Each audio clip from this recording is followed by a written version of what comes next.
Hey guys, Yankee Jeff here with It's Not Your Fault. Thanks for tuning in tonight. I do appreciate you guys stopping by. Like and subscribe if you could, please.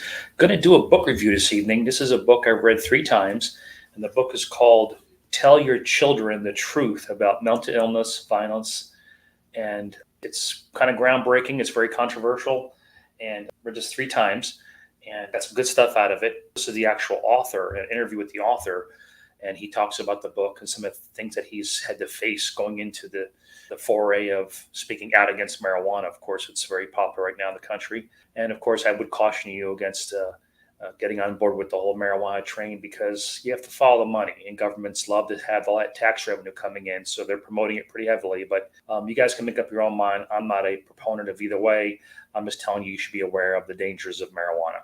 So this book, like I said, it is written by a great author, and he talks about the whole background of why he got into this, why he started doing it. It's interesting to hear some of the people that come back out and speak negatively against the book who actually never read it. Alex Berenson, he's New York Times best-selling author. He wrote this book, and he's worked for the New York Times, and he's not a conservative, he's not a libertarian, he's not an anything.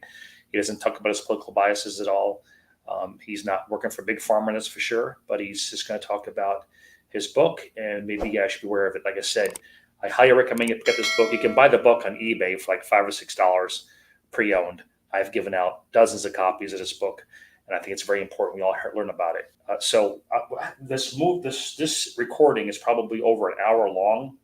So what I'm going to do is probably going to break it up over probably 4 or 5 segments, part 1 to part 2, et cetera, et cetera. So this is part 1, introduction to the author, background of the author, and the main arguments for the book. So let's get into it, and then I'll pause it and then do another recording. We'll talk about it further, et cetera. A second part, a third part, et cetera. Okay, let's get into it. Hello, everyone, and welcome to the Heritage Foundation. I'm Andrew Parks, the Assistant Director of Lectures and Seminars. Thank you for joining us today in the Lewis Lehrman Auditorium. I just wanted to take the opportunity to remind everyone attending in person to please silence your cell phones and encourage anyone who's watching online to submit questions by emailing speaker@heritage.org. Additionally, today's program will be broadcast and recorded, and it will be available on the Heritage website for future reference. Now, it's my pleasure to introduce the individual who will be conducting the interview with our featured speaker today. That is Paul Larkin. He's the Senior Legal Research Fellow in the Meese Center for Legal and Judicial Studies here at the Heritage Foundation. Paul? Thank you. Good afternoon, gang. I want to thank you all for coming today.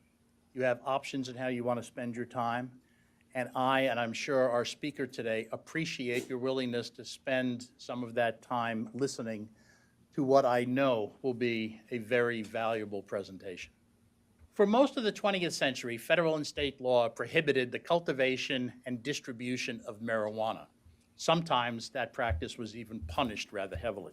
But until the last decade of the 20th century, you could say that there was a fair consensus about how marijuana should be treated. Now, of course, it's been well established that since the 1960s, there has been an ongoing debate about how we should treat marijuana in the United States. And powerful arguments have been made on each side, some in favor of the status quo or some other form of regulation, some in favor of complete legalization.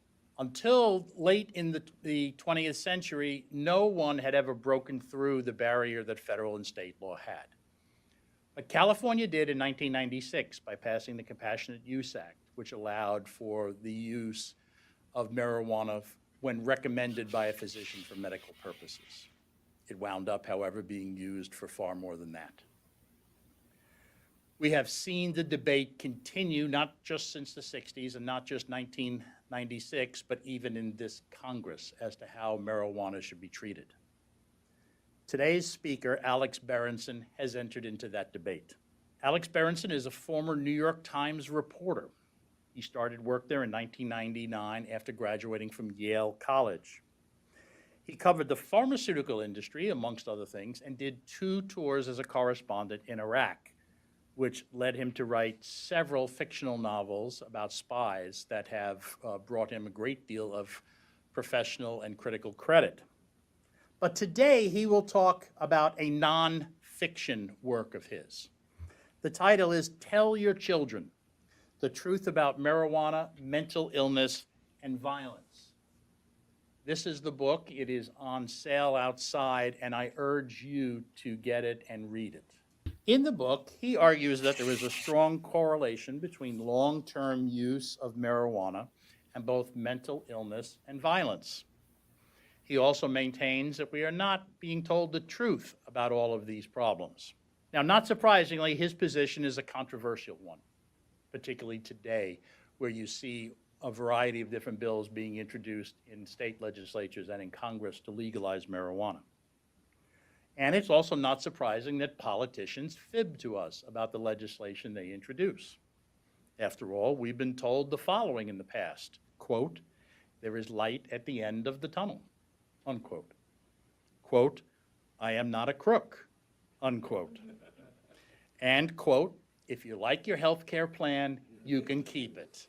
We also shouldn't be surprised that businesses that stand to profit from the estimated billions of dollars that can be made selling this product might not be particularly forthcoming about the potential downsides. I suppose the best and still classic example in that regard is the tobacco industry. Yeah. But it is important for people to hear every side of a public policy issue. It is important for people to know the facts and the theories and the inferences before they make their own judgments about what we should do on a matter of importance like this one. Today, Heritage hopes to further that discussion and that debate by having Alex Berenson offer his remarks on his book, Tell Your Children: The Truth About Marijuana, Mental Illness, and Violence. With that, please join me in thanking our guest to come speak today. Paul, thank you for that. And if any of you start subtly checking your phones, let me know what the Mueller report says. Worthy of serious discussion and should be important to the public debate around the legalization of marijuana. The book is not really about what the legal status of marijuana should be. It's about whether or not people should be informed of these risks and aware of these risks when they're using the drug. And it has been incredible to me that journalists everywhere, including my old newspaper, but most especially the Washington Post especially has a lot to answer for, and the academic left have been essentially lied about the book, lied about the science, and lied about me. And I don't understand this. It is perfectly possible to know that cannabis can cause psychosis and that psychosis carries with it a real risk of violence. And both those things are beyond dispute. And to believe that the drug should be legal. Alcohol is legal. Tobacco is legal. Gambling is legal almost everywhere in the United States now. All three of those substances or activities have harms, and we tolerate them. We say we're a free society and people can make their own mistakes. But we also say we're going to warn people about the risks, especially now with tobacco, and we're not going to pretend that these substances aren't dangerous.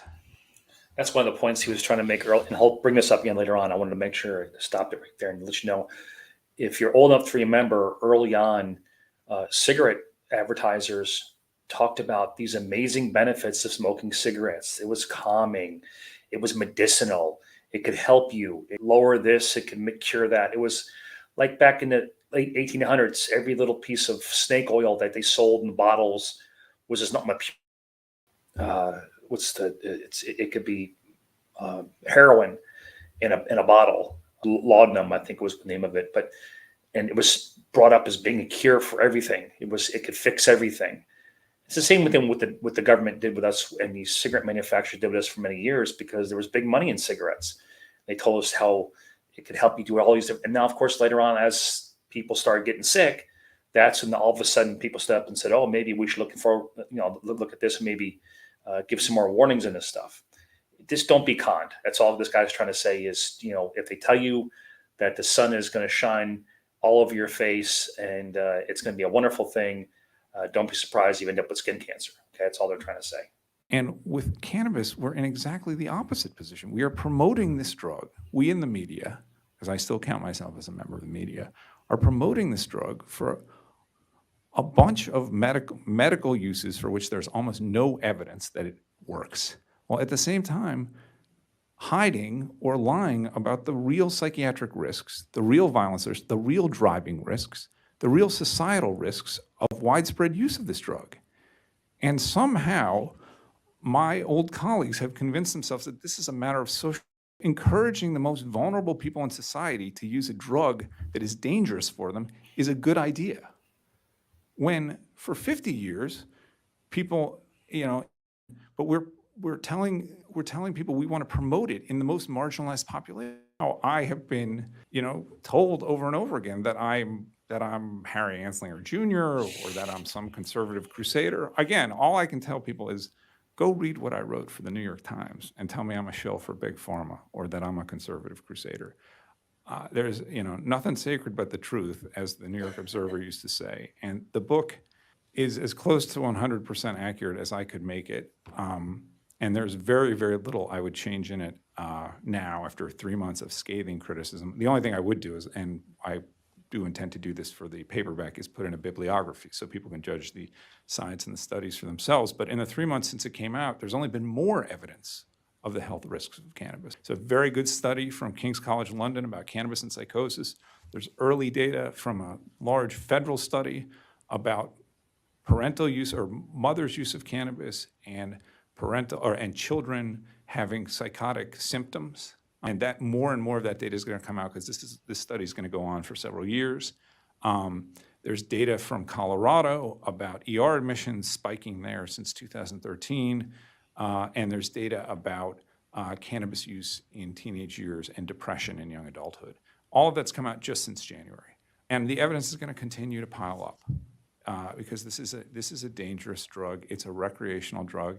And if we're going to legalize it, let's legalize it on those terms and let's tell people. And by the way, those things also seem not to be true based on the emerging experience of California because it turns out that legalization in a high tax, high regulation environment just increases the black market. Or it doesn't, I shouldn't say it increases it, but it doesn't displace it enough to be meaningful. And in fact, in California now, the regulators and some of the legalized operators are asking for more regulation against and more enforcement against the black market, which is ironic since we were told that legalization would reduce police interest in cannabis. So that's where I am now, 3 months after the book came out. I'm basically stunned by the mendacity of the academic left on this book and the drug reformers on this book.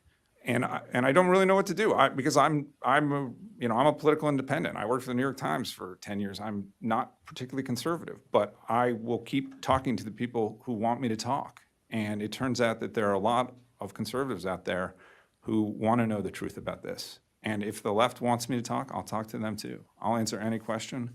I'll debate anybody. But if the audiences are, if the Washington Post isn't even willing to let me write an op-ed, there's not much I can do. They're happy to write op-eds bashing the book, but they won't let me and they won't review it. And that is the media is right now. Anyway, now I'm done talking and I will gladly take questions. First from Paul. Let me, on behalf of the people who've done you wrong the same way that you've described, apologize because I think that's a shame. People are afraid to discuss the other side of an issue, regardless of how much you may care about it.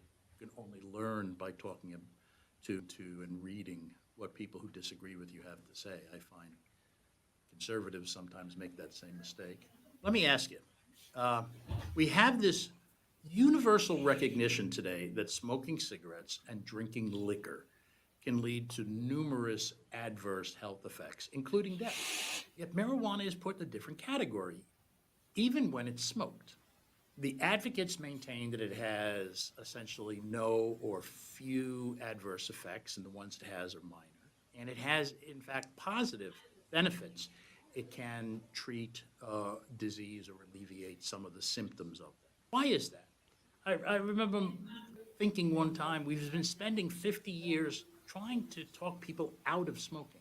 The Surgeon General came out with a report, I think in '64, in which he said smoking leads to cancer, emphysema, heart disease. And I don't know which of the three killed my father, because he had all three of them from smoking. Why is it now all of a sudden marijuana is so completely different? Why are politicians treating it differently? Well, so, I mean, I think if you look at the history of cannabis, and certainly where the modern movement came from to legalize, it came out of the counterculture, and people viewed the drug as unfairly demonized. And certainly the idea that, you could go to jail for a long time for possessing a few joints, I mean, that didn't make a lot of sense. And so from, let's say, 1965, certainly 1970, through 2000, these people view themselves as rebels, promoting a drug that had been unfairly demonized.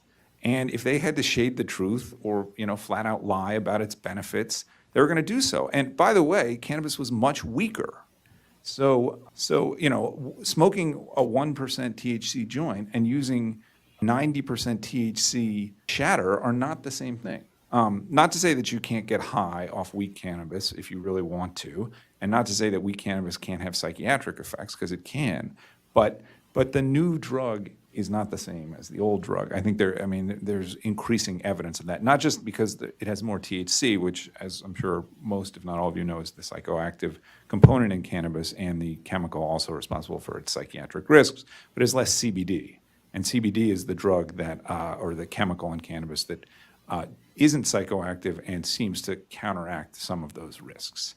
So that's where advocates came from. They came from a place of, I literally can be arrested in Texas and, jailed for 10 years for having an ounce of pot. And that's not right. And we need to change that. But here's the thing, as they've gained power, that attitude has not changed. That attitude of, we're just going to lie about the drug, has not changed. And then a couple of other things happened. In 1996, California passed a medical marijuana law, and it became clear to advocates that the way to get legalization was to sell the drug as medicine. This was a brilliant strategy tactically. Most people, even educated, whether or not they're educated, they don't really understand what medicine actually is in modern societies, and what the process for approving a medicine and how hard that is and how much science is behind that. And so they were sort of, I think Americans are decent people, and if you say to them, I want to be able to smoke pot when I'm dying of, cancer, or I have late stage HIV, AIDS, people listen to that. And advocates realized that that was a way to get the drug quasi-legalized through the back door. Knowing that most people who they very well knew that most people who used the drug under medical authorizations were not going to be using it for those reasons. They were going to be using it as a recreational drug that they had legal protection for, thanks to an authorization. So medical marijuana happened, and that confused people about the drug. They stopped thinking of it as a drug, and they started thinking of it as medicine. And as we've seen, if this vaccine crisis in the last couple of years has taught us anything, it's that science is hard, and people unfortunately are increasingly suspicious of science, a lot of them, and they're suspicious of things they don't perceive as natural.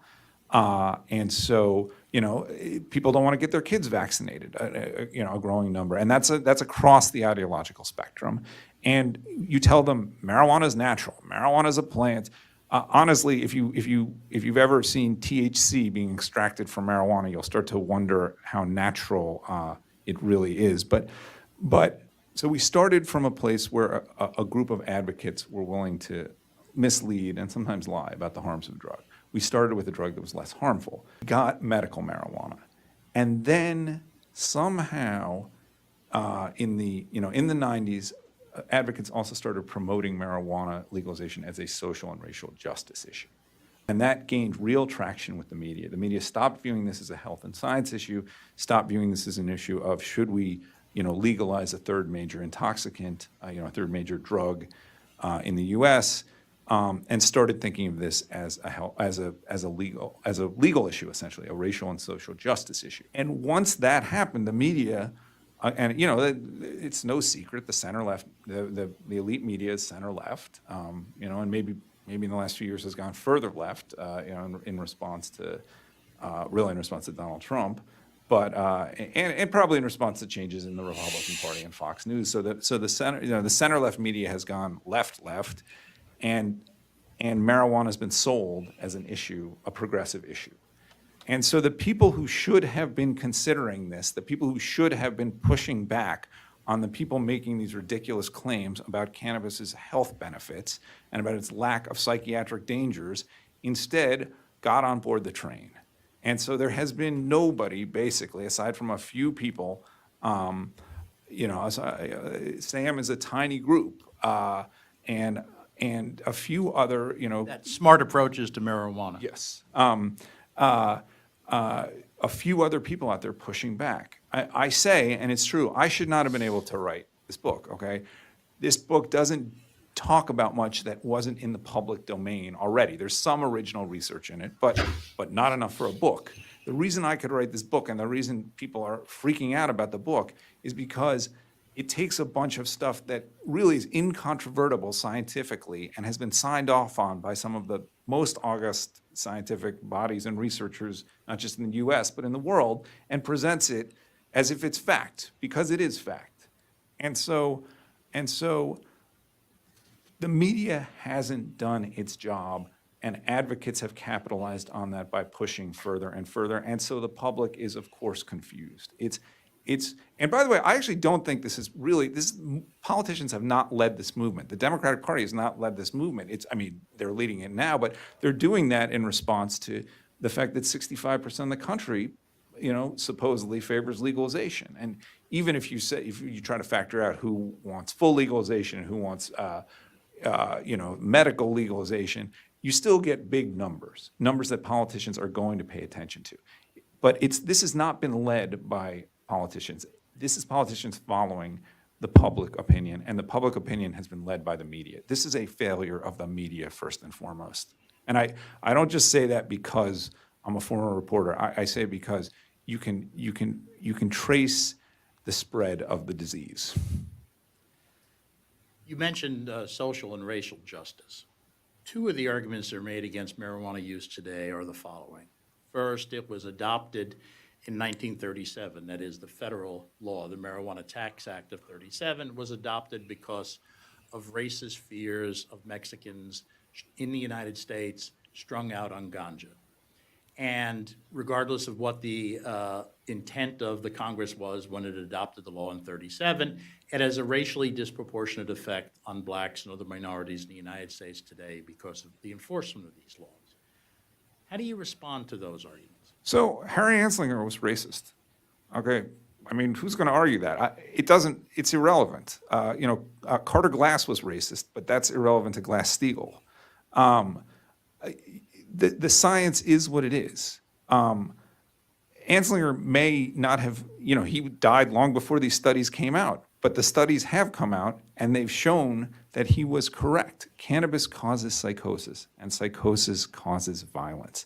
That's not a racial issue. Psychosis can affect black people, white people, Hispanic people. It can affect anybody. The harms that marijuana causes affect everybody. And I'm not going to be afraid to say that. So as for this question about arrests, black and Hispanic people are arrested more frequently for cannabis use in the U.S.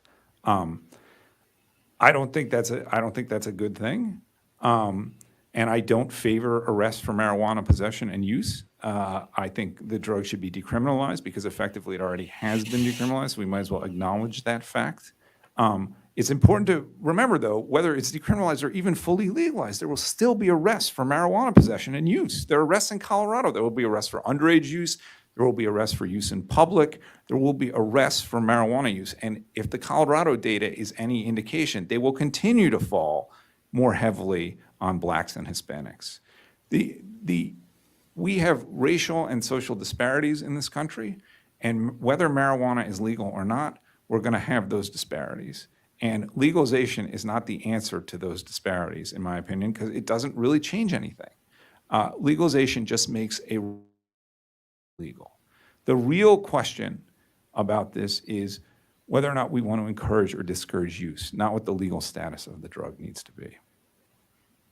One of the problems you mentioned in your book is the risk of drug-impaired driving, and I think you mentioned it just a few minutes ago, too. There's going to be a certain number of people who use marijuana, become intoxicated, and then get. It's not as big a problem as alcohol and driving, it seems. But I will say a couple of things. The lab studies don't catch marijuana's impact on violence because the impact on violence is so tied to psychosis, and you actually have to screen out people who have a tendency to become psychotic from lab studies of marijuana's effects because it's unethical to subject them to a drug that could make them get psychotic. So what that means is that when you're looking at whether marijuana makes people more aggressive in a lab, most of the time you find that it doesn't. Whereas you can clearly show that alcohol tends to make people more aggressive in lab settings. And that has led to confusion about marijuana's effects in the real world. I think some of the same thing is true for driving. I think that some of the violence or the driving risk is mediated around psychosis. Psychosis obviously is not a good thing in any setting, and it's not a good thing when you're behind the wheel of a 2-ton car or 20-ton truck. At the same time, there's some evidence that marijuana and alcohol are synergistic, so that people who have a couple of drinks and might be okay to drive, not great to drive, but okay to drive, if they then use cannabis,